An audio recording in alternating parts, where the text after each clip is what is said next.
Welcome everyone. अपनी seat belts बांध लीजिए क्योंकि आज हम लिटरली 2500 साल पीछे टाइम ट्रैवल करने वाले हैं इस सुपर एक्साइटिंग फुल वाला ट्यूशंस ऑडियो एक्सप्लेनर में।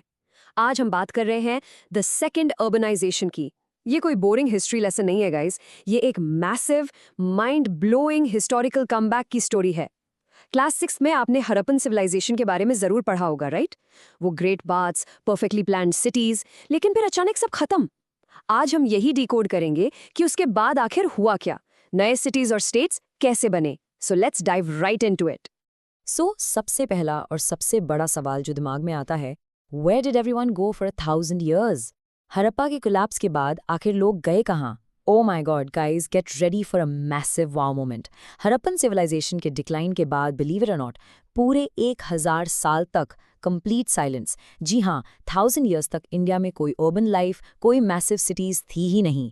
लोग वापस उसी सिंपल गांव वाली रूरल लाइफस्टाइल में शिफ्ट हो गए थे।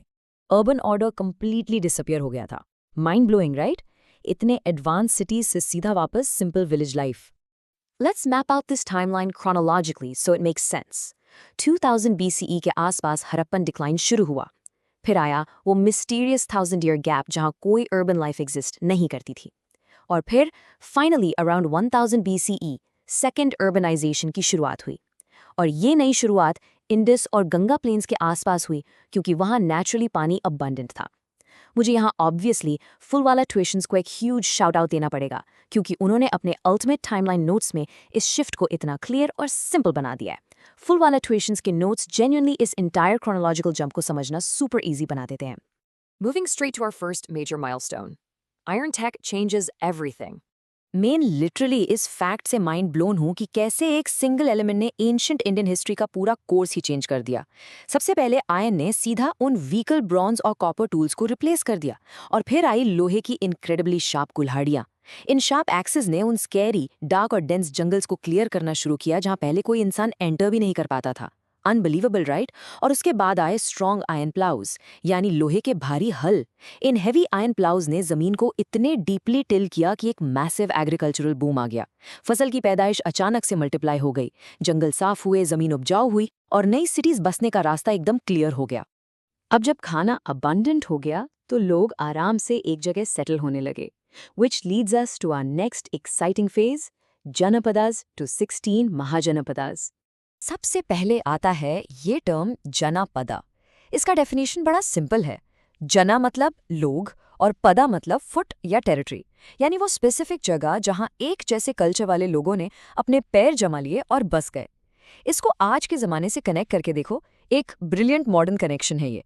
जैसे आज हमारे पास मॉडर्न स्टेट्स हैं, जैसे मध्य प्रदेश, गुजरात या राजस्थान, जहां लोगों की एक डिस्टिंक्ट कल्चरल आइडेंटिटी और भाषा है, वैसे ही एंशिएंट टाइम में छोटे छोटे जनापदास थे। सेम कल्चर वाले लोग अपना एक ग्रुप और टेरिटरी फिक्स कर लेते थे। And seriously a huge thank you to Phoolwala tuitions for making this complex historical transition super simple और लॉजिकल टू लर्न। और जब ये छोटे छोटे जनापदास आपस में मिले या एक दूसरे को कॉन्कर किया, तब उन्होंने मिलकर फॉर्म किए exactly 16 massive Mahajanapadas, exactly 16 super states.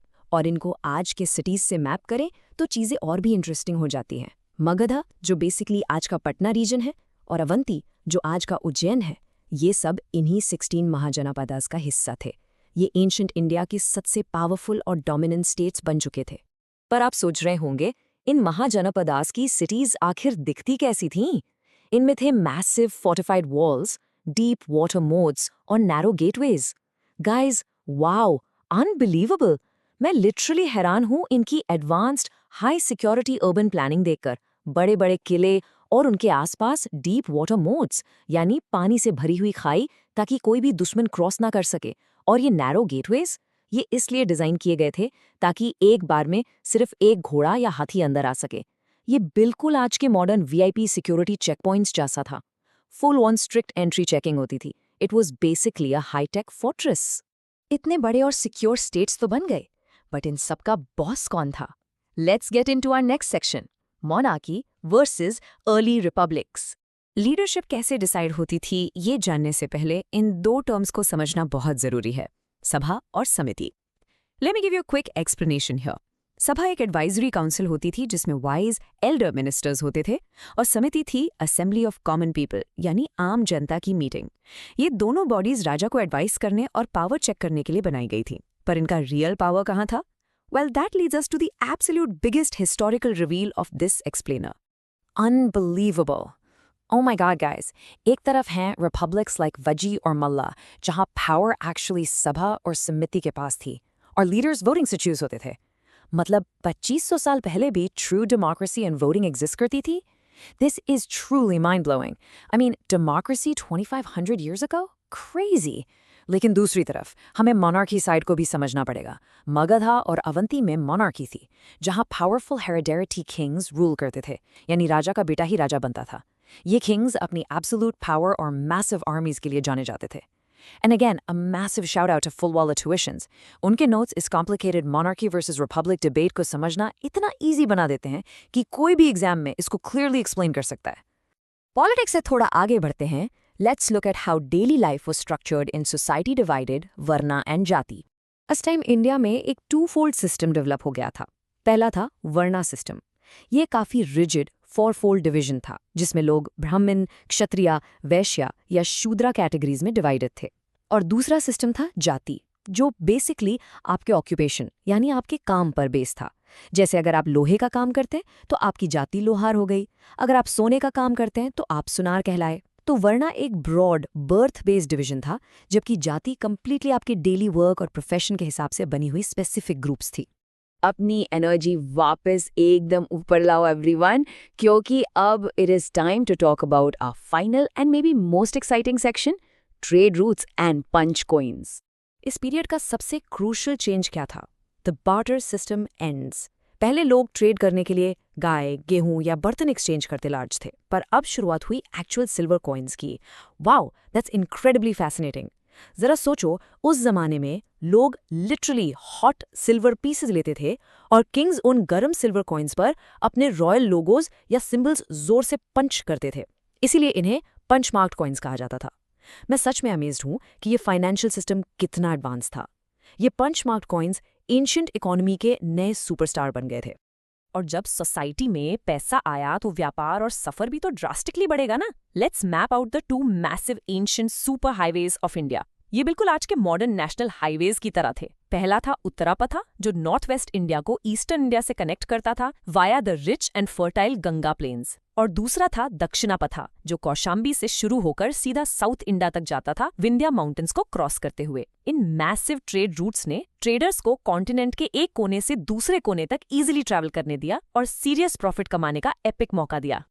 And what's really interesting, इसकी ये सारा डेवलपमेंट सिर्फ नॉर्थ में नहीं हो रहा था। Let's look beyond the north. East में सिसुपलगढ़, जो आज का उड़ीसा या कलिंगा रीजन है, एक मेजर हब बनकर इमर्ज हो रहा था। और साउथ में we see the legendary rise of the Cholas, Cheras and Pandyas. South और ईस्ट रीजन्स एक्चुअली बहुत बहुत अमीर थे। यहाँ से एपिक लेवल पर ट्रेड होता था, गोल्ड, प्रेशियस स्टोन्स और स्पेशली उनके फेमस स्पाइसेस का। और सच कहूं, फूलवाला ट्यूशंस के maps and resources actually make sure कि students in crucial geographical locations को कभी मिस ना करें। उनके नोट्स पढ़कर ये सब मैप पे प्लॉट करना सुपर सैटिस्फाइंग लगता है। सो हमने देखा कि कैसे जंगल्स क्लियर हुए, लोहा आया और कैसे ये 16 मेगा स्टेट्स ट्रेड और पावर के थ्रू बूम हुए। पर बाय 300 बीसी ये एपिक जनपदा और महाजनपदा एरा धीरे धीरे एंड होने लगा। एग्जैक्टली, एक मैसिव क्लिफ हैंगर है ये। इन 16 महाजनपदास का आगे आखिर हुआ क्या? कौन सा सुपर किंग इन सबको हराकर एक अकेला अल्टीमेट एम्पायर बनाएगा? ये हम जानेंगे अपने आने वाले एक्सप्लेनर्स में। और दोस्तों, इस सस्पेंस को तोड़ने के लिए और अपनी अपकमिंग एग्जाम्स को एब्सोल्युटली क्रैश करने के लिए अभी के अभी फुलवाला ट्यूशंस को फॉलो और सब्सक्राइब जरूर करना। Keep learning, keep rocking. See you next time.